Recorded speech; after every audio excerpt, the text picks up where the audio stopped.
Saratoga, situated in Wood County, Wisconsin, is a city renowned for its association with Silicon Valley in the southeastern Bay Area. This affluent residential community is celebrated for its wineries, restaurants, and notable attractions such as Villa Montalvo, Mountain Winery, and Hakone Gardens. Saratoga not only offers welcoming neighborhoods and friendly communities, but also presents thriving industries and remarkable opportunities for growth. The city is home to several distinct neighborhoods, each possessing its own unique character and allure. In the northern region, you will find Brookview and Pride's Crossing, while the southwest is adorned with Blue Hills and Greenbrier. Congress Springs, on the other hand, graces the southwestern corner of Saratoga. However, amidst the splendor and charm of these vibrant communities, a heinous crime took place in 1984. A 73-year-old woman was tragically and brutally murdered in her own home, leaving investigators with scant evidence to work with. Eleanor Roberts, a beloved resident of Nakusa, Wood County, Wisconsin, was born on April 10, 1911. She was a cherished mother, wife, and grandmother, with her son Marshall Roberts residing close by in Saratoga. Known for her compassionate nature and her unwavering commitment to ensuring the happiness and well-being of those around her, Eleanor was a beloved member of the Saratoga community in which she resided in 1984. Unfortunately, tragedy struck when she least expected it, lurking just around the corner. The events that unfolded within the Roberts household on that fateful day, November 27, 1984, were undeniably chilling. Eleanor's brother grew concerned when she failed to meet him at an automobile dealership, where she had planned to purchase a car. He subsequently went to her home on South Hollywood Road in Saratoga. However, when Eleanor did not respond to his knocks on the door, he reached out to her son, Marshall Roberts. Unbeknownst to Marshall, he was about to encounter a scene of horror that would haunt him for the remainder of his days. Aware of a hidden key to his mother's house located outdoors, Marshall made his way to her Saratoga residence. Upon unlocking the door and stepping into the house, he immediately sensed that something was wrong. The atmosphere was heavy, and an eerie silence filled the air. However, it wasn't until he reached the bathroom that he truly comprehended the gravity of the situation. As he opened the bathroom door, Marshall was confronted with a sight that he could never have anticipated. His mother, Eleanor Roberts, lay motionless on the floor, surrounded by her own blood. Shockingly, her head was concealed by a bath mat, which Marshall swiftly removed, only to be faced with an unimaginable scene: his mother's lifeless body bearing signs of violent trauma. In that moment, Marshall realized that he was standing in the midst of a crime scene, one that would forever alter the course of his life. Without hesitation, he dialed 911 and reported the tragic discovery to the police, providing them with the address. Within a matter of minutes, officers were dispatched to the scene.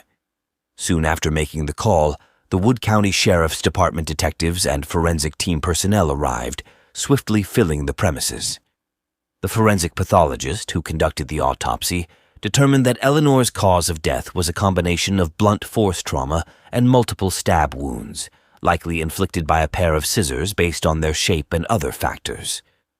There were no indications of natural causes contributing to her demise, leading to the conclusion that her death was a result of homicide.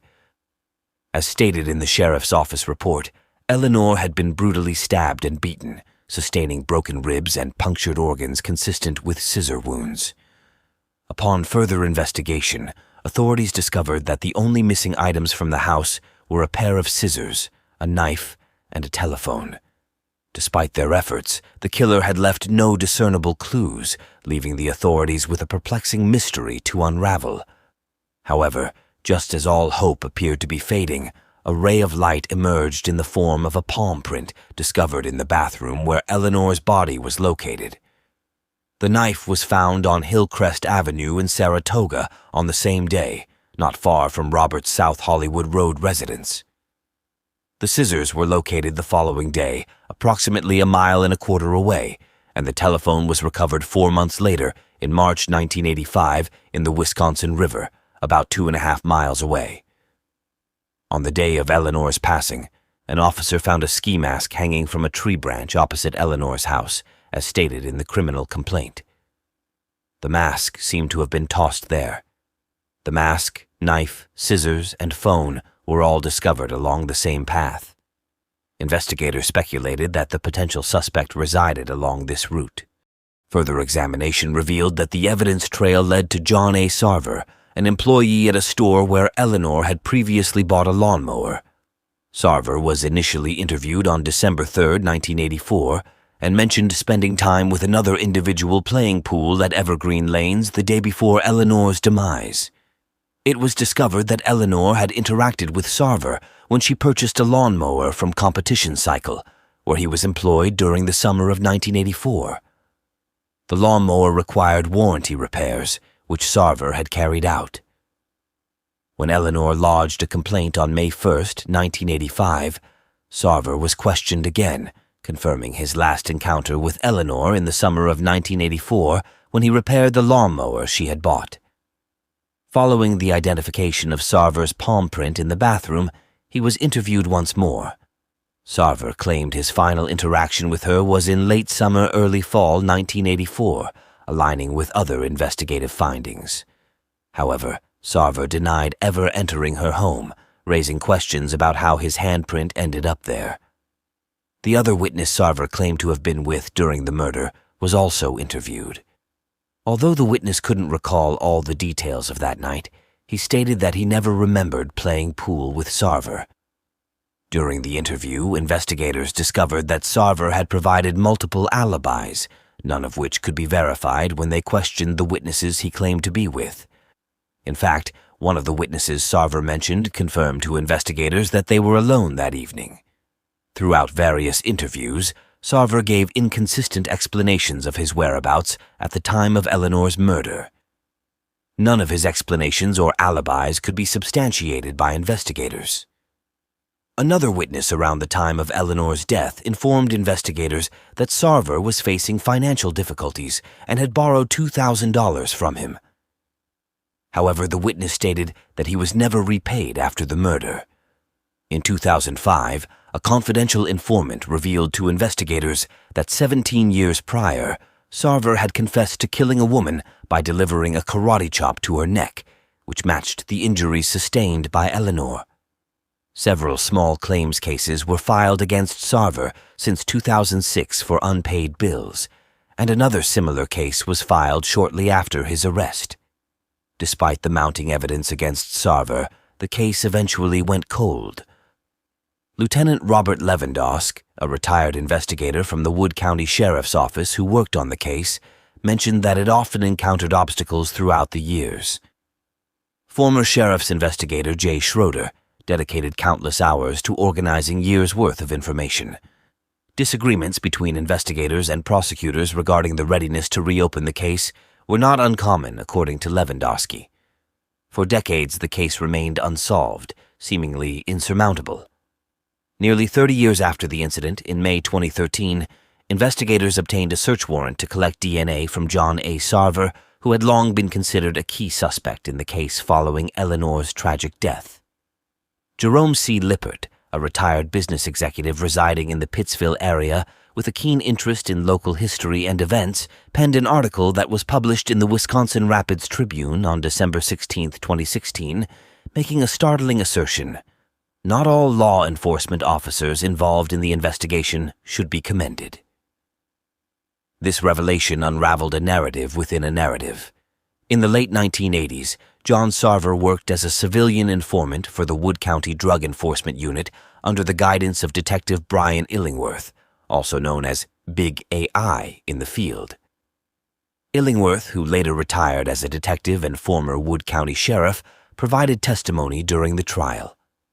Despite his efforts to portray his collaboration with Sarver in a positive light, evidence presented in court indicated that the former sheriff had developed an overly close relationship with his informant. Notably, Sarver was not fingerprinted when he began his informant duties, a standard protocol that was only followed 2 years later by another officer.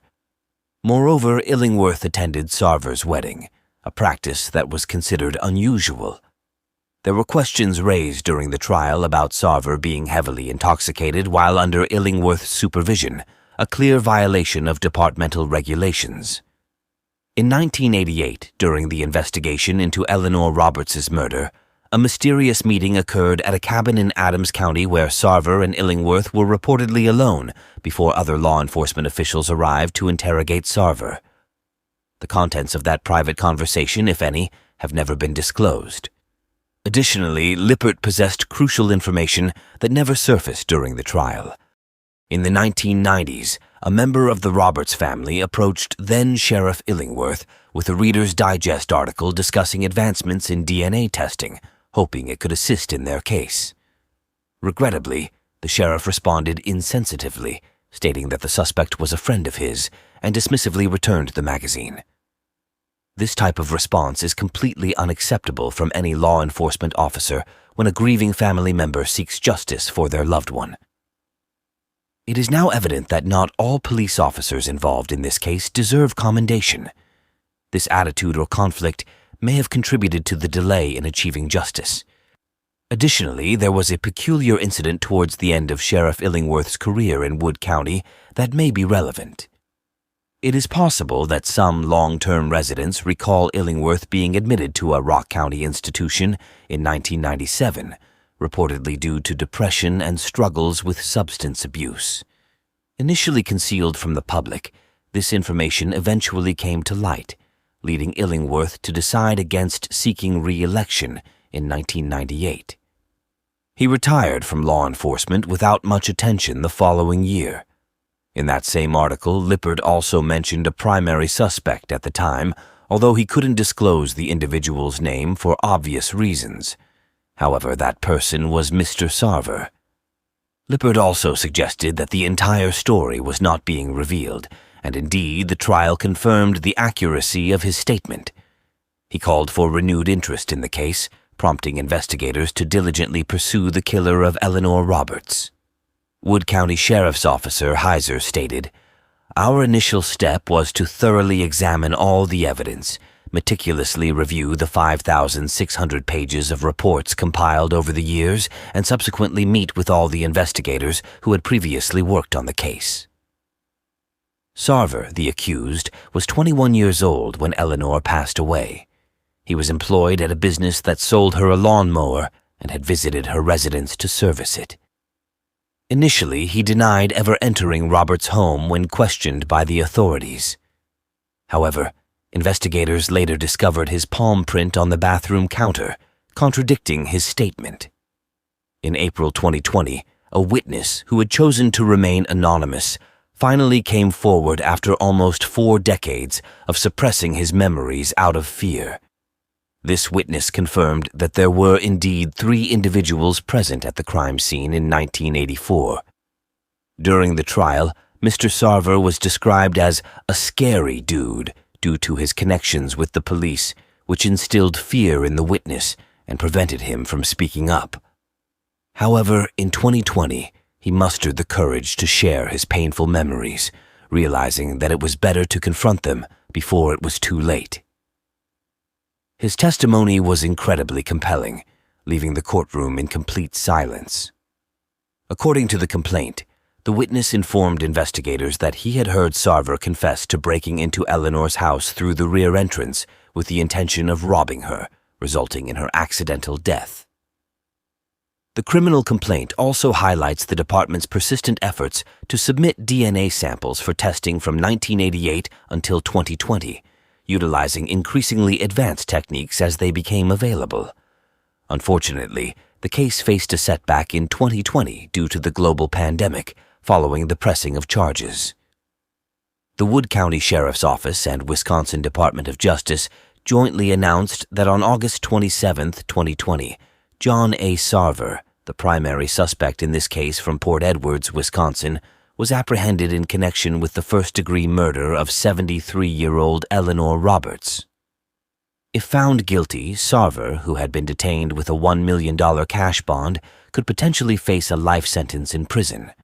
Sarver, through his legal representation, requested Wood County Circuit Judge Nicholas Brazeau, Jr. to postpone the trial initially set for March 14, 2022.